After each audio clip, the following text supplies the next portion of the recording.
Hey, Rick, what did you eat last night? Stuffing. That's it. Where did you get it? Oh, I made it, Kate. You know, I sort of had a revolution this past Thanksgiving where I made stuffing because I'm like, oh, I always want to make stuffing, but I never do because I get how intrinsic stuffing is when you stuff it in the bird and it gets that stuffing, that bird flavor. So I made it over Thanksgiving and I've been obsessed with it ever since. And I almost thought about not making it because I'm like, Rick, if you make that stuffing, you know you're going to eat that whole thing of stuffing. Of course you are. So I did. I did it with onion, garlic, carrots, mushrooms. I put in portobello mushrooms, which obviously have that meaty texture, which I like. And then I put shiitake mushrooms in, which also have the meaty flavor, but they tend to have more of a richness or a smoky richness to them. I used salt, pepper, rose, thyme, a little bit of sage, just mashed it all up, baked it away. It came out and I sat there. I didn't eat the whole thing that night, but I thought, this stuffing mixture, it's going down over the course of the week. No worries. Sounds amazing, except for the mushrooms. But sounds terrific. Your favorite. Yeah, I don't think we put it in the birds anymore. I think Really? that you're not supposed to do that, right? Oh, Because of the interesting. juices and yeah. And I always preferred the other stuff anyway. I never liked the stuff from inside the bird. It was weird and mushy and gross. I much prefer it when it's been baked and crispy. So that's what I've always liked myself. Oh, nice. Okay. It's good to know it's not in the birds anymore. That's good. Yeah, I think now we've learned that salmonella or something, whatever, something like that. Can ruin a stuffing. Yeah. How about you? What'd you eat? I made a frittata out of a bunch of leftovers that I had in my fridge. That's clever of you. So I had grilled potatoes with a mustard sauce. I had a corn salad with blue cheese, tomato, and basil. And then I used some cheddar cheese and made all that into a frittata. I chopped all that up real small and put it in the base and made a frittata out of it, and it was so delicious. And then I used this smoked Maldon salt on the top.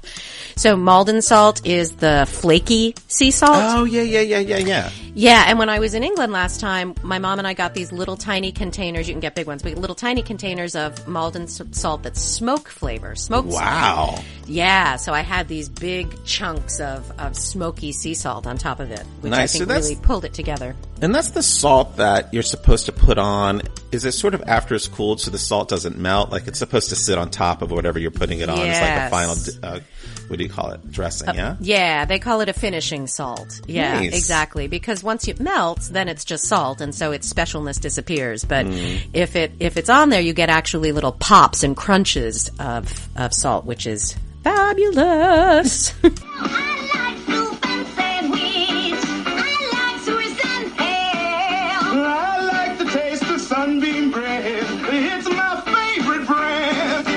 Hello, and welcome to another episode of You Won't Believe What I Ate Last Night. I'm Kate DeVore.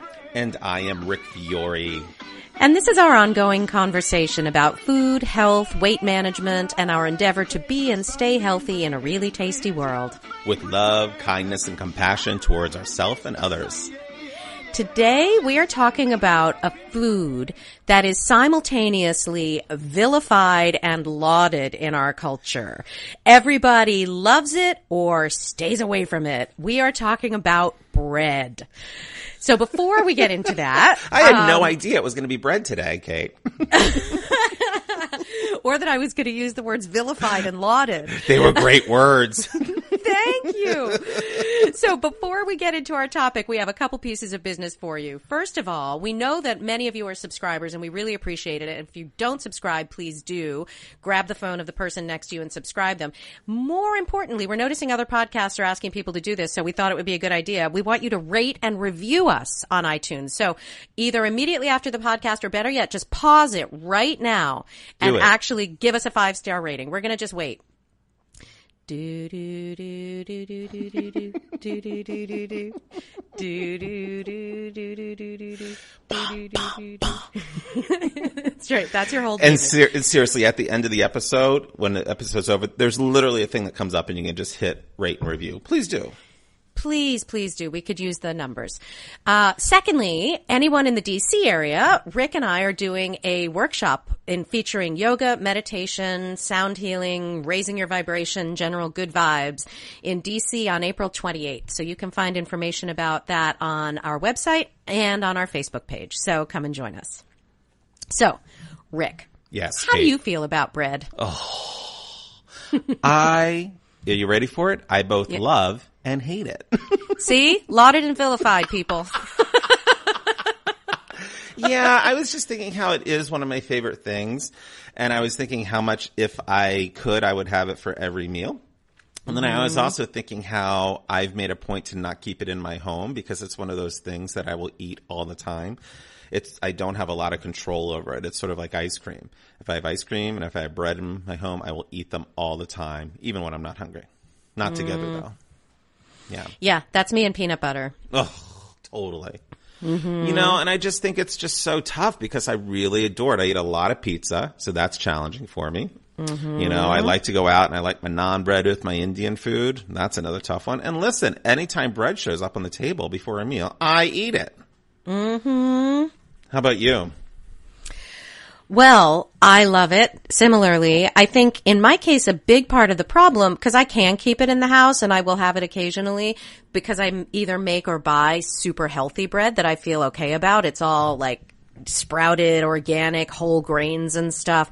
The problem is I don't eat bread without something else on it, usually butter. So bread is a vehicle for butter for me or other things. Cheese is certainly delicious on bread. Definitely. So that I think the bigger problem for me, because I think healthy grains are a good thing. So Yeah. I do well with grains. I know not everybody does, of course, but healthy grains are good for me. So if I have a piece of like whole grain, good, healthy toast a few times a week, I am fine with that. It's the things that can potentially accompany it that I think become a problem. Totally. And so many things I have in my home are so ripe to be spread on bread. Yeah. I mean, For me, it's really just butter. That's the thing, because I like the most butter. And I'm really Yeah. prone to eat bread covered with things late at night too, particularly if I'm if I can't sleep or if I have any excess energy. Without being hungry, it would be a real go-to item. From peanut Of butter I course. put on it, butter, avocado, almond butter. Right. Avocado toast is amazing. Right. Because it's carby. So it's sort of like I don't keep cereal in my house for that reason, because that's what I would have late at night. It's the same principle. Totally. Yeah, people have strong opinions about this. I put a question on my Facebook page of how I said, without thinking, what is the first thing that comes to mind when I say bread? And That got was an awesome post. well over 100 people responded, which is kind of fun. And one of the things that we learned from that is that even though there's people that stay away from bread for dietary reasons or health reasons, I don't know that there's anybody who doesn't actually like bread. And it's hard to come up with another food that's true of, you know? So Interesting, people might yeah. not like the way it makes them feel if they have celiac or if they're gluten intolerant or whatever. Obviously, that's a different matter. They don't like the effect it has. But most people who don't eat bread wish they could eat bread. Totally. It's never one of those things you're like, shwoo, glad bread's off the list because of my Right? health issues. Exactly. So a lot of people, when we asked them what they think about, a lot of the answers were just like, yum, and this is my favorite thing, and I love crusts, and a lot of people talked about butter. Somebody mentioned Oprah, which I thought was funny, because she always talked about how she wanted to eat bread and she couldn't eat bread, and that was a big thing for her. And then some people who just miss it terribly because they just have chosen, for whatever reason, not to have it anymore. That would be a tough hit to take, wouldn't it? Yes, totally. And there's all these phrases, right, that we have Yes. in our society about bread. It's the staff of life. It's slang for money, which I'm pretty sure that comes from Cockney rhyming slang. Really? Yeah, so Cockney rhyming slang was a code that back in the day, people in the East End of London, many of whom might have been practicing some criminal acts, came up with a code so that people wouldn't know what they were talking about. And so apples and pears is stairs, and plates of meat is feet. And so they have this whole system, and bread and honey is money.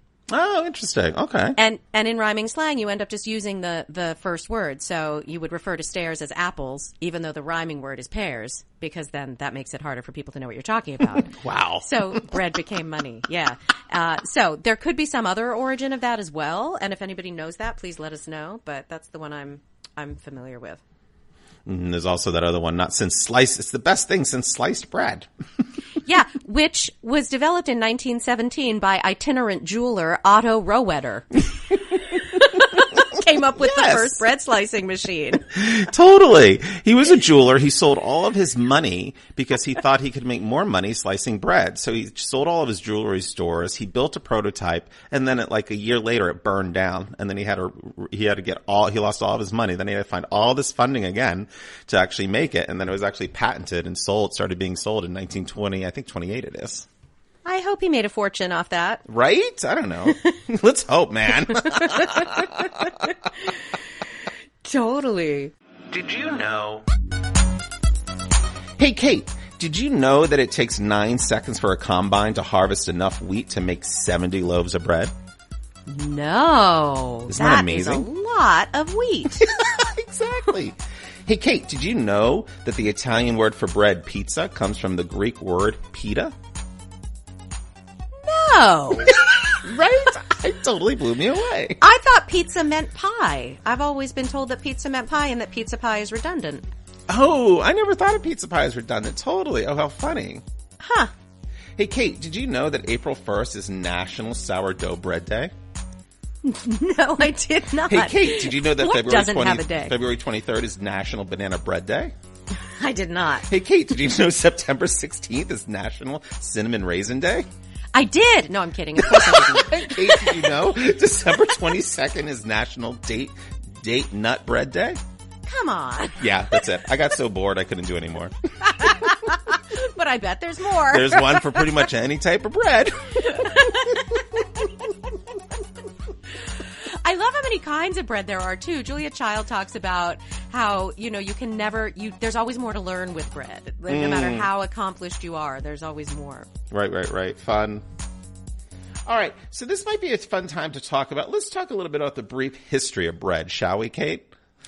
Yeah, I was thinking about how I thought this was probably one of the most ancient cooked foods and how it certainly belongs in every culture. And in fact, Angie on our Facebook page said that there's like a children's picture book about bread in cultures around the world. Oh, so fun. It's one of those unifying foods, I think, that everybody has a version of bread.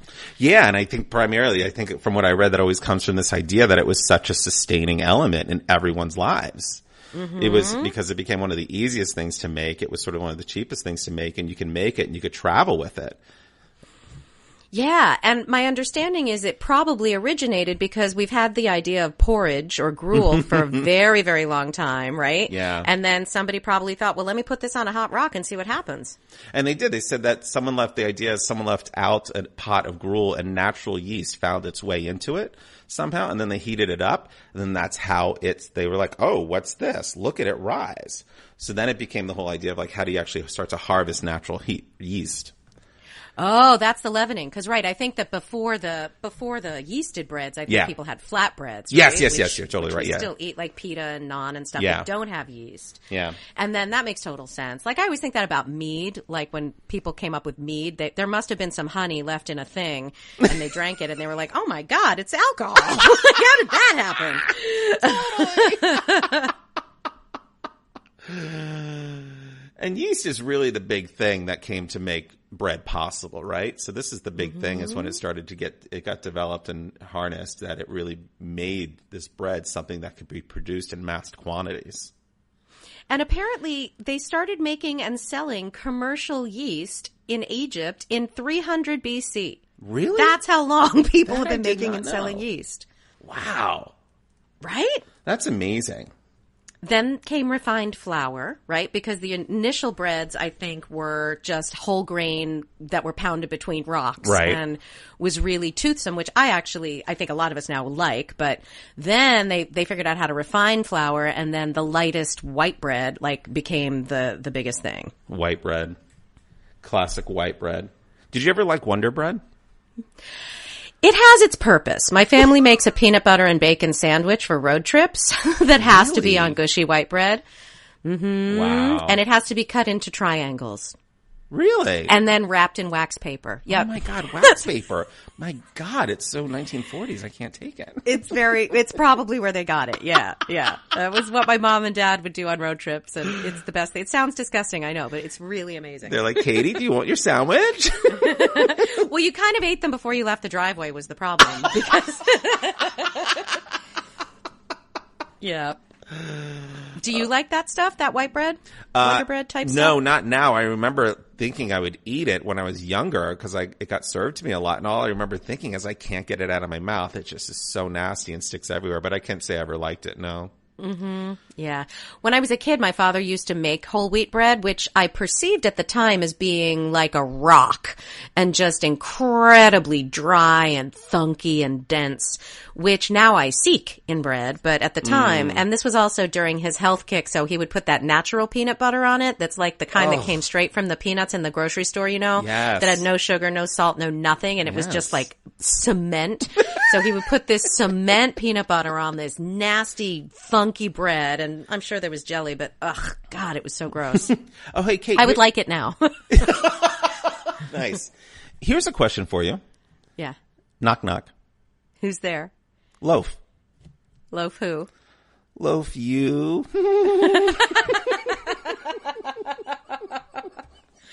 That's terrible, Rick. It's awful, isn't it? When you think about the whole making a bread thing, here's what I've really come to appreciate about bread is that the great thing about bread is it rises when you yeast expect it.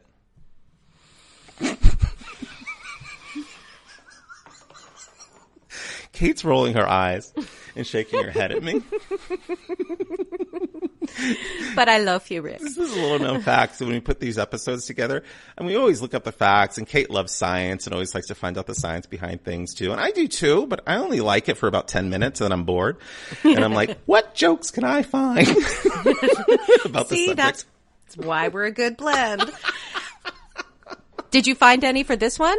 Oh, that's cruel, Kate DeVore. Everyone's talking about the rift between Kate and Rick on the podcast. You won't believe what I ate last night. Everyone's talking about it. Shh. Ooh, rubber. Oh, my goodness. But the good thing is I'm glad. See, I love buying bread from stores because I could never work in a bakery because I hear it's such a crummy job. Okay. These are beyond dad jokes at this point. All right, do you have any more? Just get them all out. No, that's good. Okay. God. Oh, my goodness. I know. So it's symbolic. It's symbolic of sharing and connecting. When we break bread with somebody, it becomes a symbolic thing. So we're going to talk a little bit about that. There's a book called Bread is Gold that was written by chef Massimo Bottura, who's a very, very elite Italian chef. And he created these things called refettorios, which are soup kitchens that used all the food waste from I don't remember where they got the food waste, whether it was from kitchens, but it coincided with the Milan Expo. So he brought together all these amazing chefs and they started creating all this food from what we call food waste, but he's like, it's just extra food. It's not waste. And then they turned a lot of those recipes into this book, Bread is Gold. And I thought, again, that title, because bread is so symbolic and bread is gold, it really is so nourishing. Yeah, and it was such an important thing. I mean, many, many years ago, it was such an important thing. I was surprised to read how much, not as much as salt, but bread was similar to salt in that it was something people would pay in. It was such a huge commodity that they would use to trade in. It was very valuable. Very, very valuable sometimes. Really? Yeah. I didn't know that. That thing you bring up is so interesting because I was reading this article by this writer, Amy Halloran, and she was just talking about the oversupply of food in America. In particular, she was talking about the oversupply of bread. And there's a couple of interesting things she's pointed out. She pointed out that bread can be very cheap to make, so they make a lot of it. And she said one of the things that's interesting in bakeries and stores nowadays, because it's so plentiful that people walk in and they expect to see plentiful shelves, that in most stores will do not let bread shelves get empty, which is why they make so many of them, because it's seen as like no one wants to walk in and see an empty shelf bread because it just seems like a bad thing for the restaurant or the store. Isn't that interesting? And I thought, oh, that's so sad. That's so greedy. I can't bear it. And she also just goes on to say that a bare shelf is a no-no. Customers expect fresh bread and lots of it. Sugar and fat are also relatively inexpensive, so it is safer to make too much and donate the leftovers than it is to risk running out. Isn't that amazing? Well, as long as those leftovers are donated, then I'm all for it. Yeah, totally. But it doesn't seem like a lot of places are donating. That's the problem. Definitely not because restaurants. it is very cheap to make. That's one of the things that's amazing about it. Well, unless you buy fancy pants flour like I do, or buy it really? from a fancy pants bakery. But you make your own bread. Yeah, totally. Well, I sometimes make my own, and so I get the sprouted grain bread, which some people say is better in terms of the glycemic index and carbs and stuff, and some people say it doesn't matter. And certainly whole grain and organic is important. My mom just had a consult with Heather, my friend who's a nutritionist, who basically said, because my mom makes her own bread and it's really, really good. And the only recommendation that Heather made was that she switch to organic flour because that makes a big difference. So all that's expensive. It makes it pretty expensive. And I just bought a half a loaf at this great bakery near me, and it was $5 something for a half of a loaf of bread. So oh, wow. It's not necessarily cheap depending on the right. ingredients you use. But certainly grocery store bread is super cheap to make. Wheat is still really cheap. One of the other things that you were just talking about when you talked about like breaking bread and we break bread around, we break bread, is that bread has so much of a story to tell. You know, so many immigrants have brought their different types of breads into this country. So I was thinking about how like challah bread is really significant in religious ceremonies. And I got into this what do you call it, wormhole of how to make challah bread. It was so amazing. I was in it for a good hour because there's so much symbolism about the bread, how the bread is made, how many strands are in each loaf of challah bread. It was really amazing. And we're recording this on Good Friday, and so it is actually Passover right around now too. So that's perfect to be talking about it today. Yeah. Day of the Dead in Mexican culture, the celebrants eat pan de muerto, established, and it's embellished with crossbone design in the actual bread. I thought that was interesting. And then Greek Easter breads are set with eggs, and they're dyed to denote the blood of Christ. And then a little bit more from that when you think about how immigrants have brought so many great things to this country. We know that we have the tortilla from Mexico, and that bagels, which is a flatbread, and that bagels also evolved from European rolls to a classic American pastime. And then what was so interesting is, I've always thought the baguette came from Paris, which I think the main thing it does, but it was influenced first from Austria. That the version of the baguette came from Austria, then to Paris, but the main long one that we get now has been influenced by Paris. I thought that was really interesting. And then also I think in Britain they have this thing called ceremony of first footing. Have you ever heard of this? No. I was reading about it. It says it is traditionally observed in the early hours of New Year's Day. A piece of bread is left outside a door with a piece of coal and a silver coin, and is supposed to bring you food, warmth, and riches in the year ahead. Oh. Yeah, isn't that sweet? Yeah. And it's the Scandinavians that told us, they give us the tradition that if a boy and a girl eat from the same loaf, they are bound to fall in love. Isn't that interesting? Wow. So I'm thinking about school cafeterias where they cut up a loaf of bread and all these kids get sandwiches from that loaf. Kate, the teachers are like, Bobby, put that loaf down.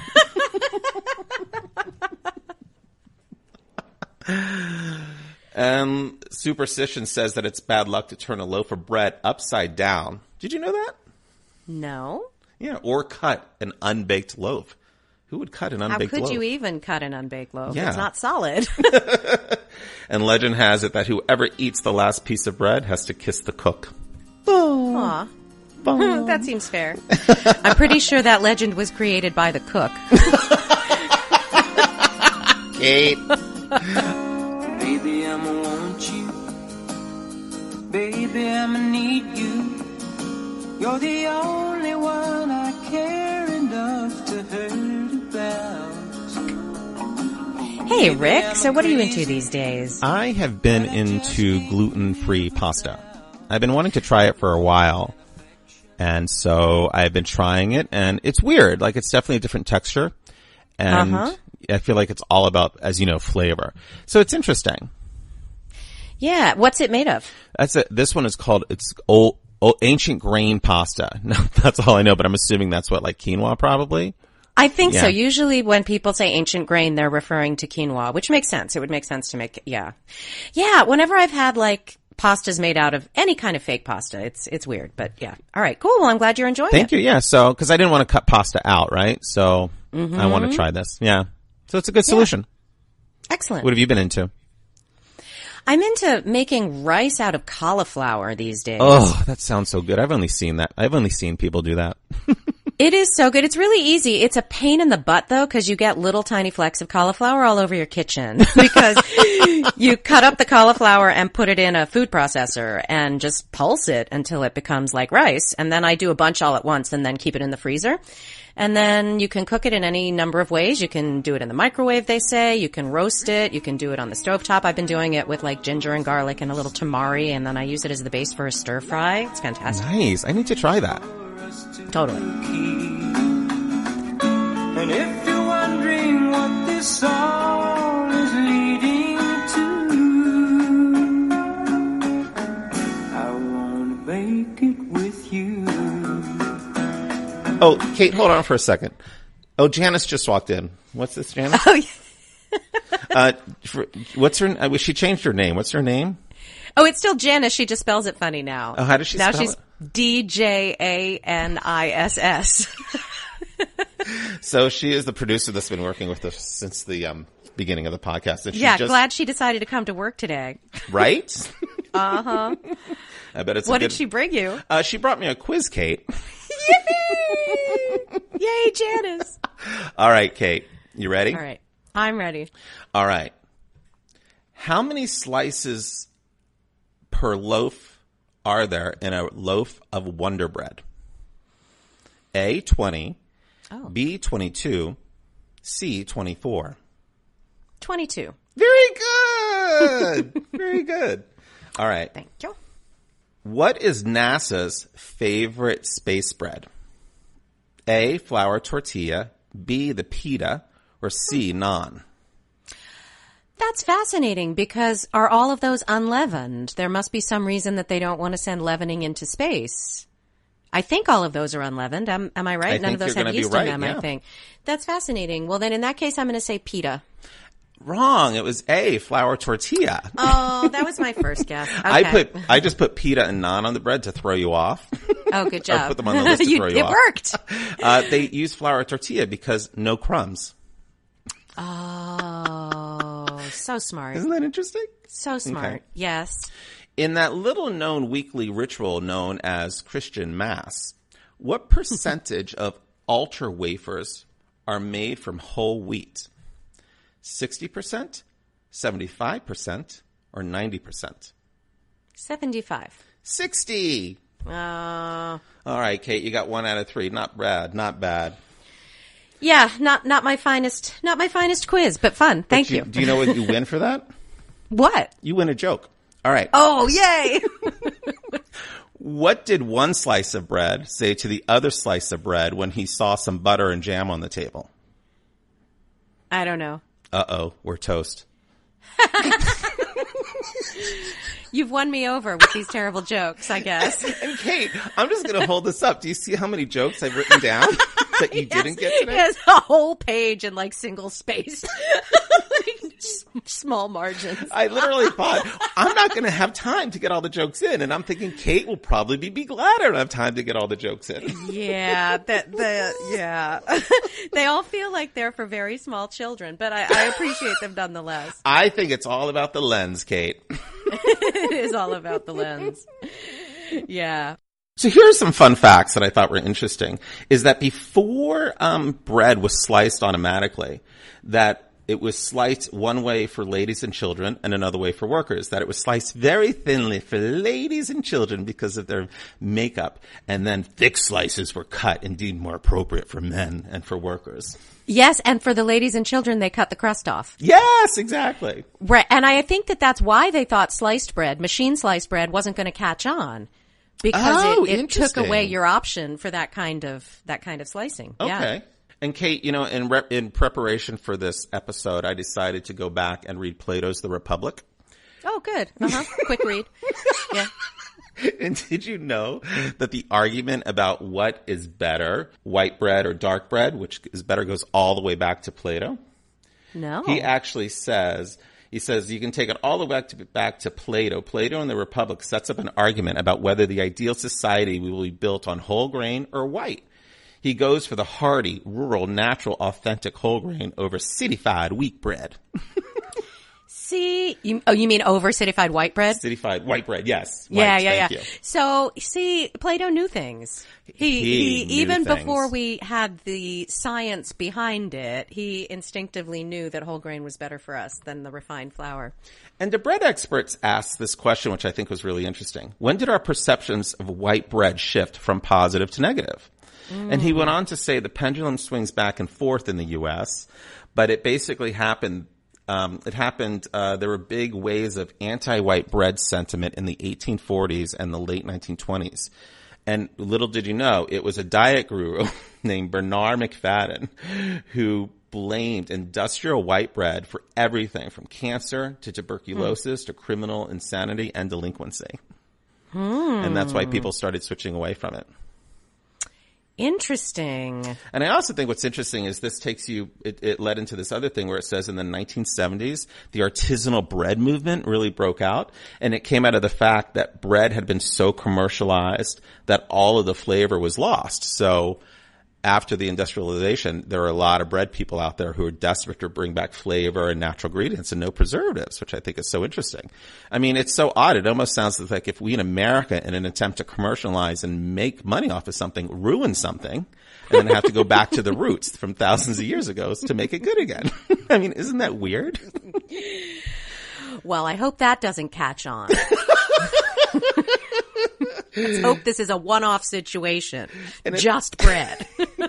And it's estimated that each American consumes, on average 53 pounds of bread a year. That's interesting. That explains a lot for me and my pant size, let me tell you. That's interesting. Because, I say I don't like Wonder Bread and I don't like that kind of white bread. But, God, a baguette is a whole different ball of wax. I mean, of course, I love a baguette. I could eat them endlessly. Yeah. Oh, this is so interesting, Kate, I thought. That in the 1890s, 90% of bread was baked by women, and the rest was purchased by small bakeries. And it talks about how bread was such an important part of a woman's life before industrialization. Industrialization, in addition to the dishwasher and the wash, all those things, it also brought in this idea that you didn't have to spend hours making bread. But before industrialization in 1990, a typical housewife devoted 70 hours each week to her work at home. Wait, in what year? This is 1900. 1900. 70 hours each week to her work at home. The laundry and cleaning and such. She also baked, they estimate, a ton of bread a year. Wow. Requiring at least an hour a week. Her bread production was the equivalent of 1,400 loaves a year. Why? I don't know. Where was all that bread going? They're eating 1,400 loaves of bread a year at their Isn't that house? amazing? It seems like an awful lot. It does seem like an awful lot. But it speaks to this whole idea. That's like 4 loaves of bread a week. Who eats 4 loaves of bread a week? I guess maybe people with large families do, huh? Yeah, and people who don't have a lot of money, I think, did. And that's all you're eating. You're eating bread at every meal, of course. This is why it was always associated with peasants years ago. You know what I mean? That's the poor people that had to eat bread. Peasant food is always the best food. Totally. It is. I love peasant food. Yeah. Well, one of the phrases that we always hear, of course, is that man does not live by bread alone, which means that it is our kindness, compassion, and love for one another that is always the accompaniment that is necessary to go with bread. So we hope you go out and spread some non-bread out there. Brilliant. So once again, thank you for listening. As always, make sure you check us out wherever you can. You can email us any questions, thoughts, or ideas that you won't believe what I ate at gmail.com. You can check out our website. It has a lot of great materials. You won't believe what I ate.com. And you can also follow us on Facebook and Instagram at You Won't Believe What I Ate Last Night. And as always, remember, when you're done listening to this podcast today, what do we want them to do, Kate? Rate and review. Rate and review. Rate and review. Rate and review. Thanks for downloading. Thanks. If a picture paints 1,000 words, then why can't I paint you?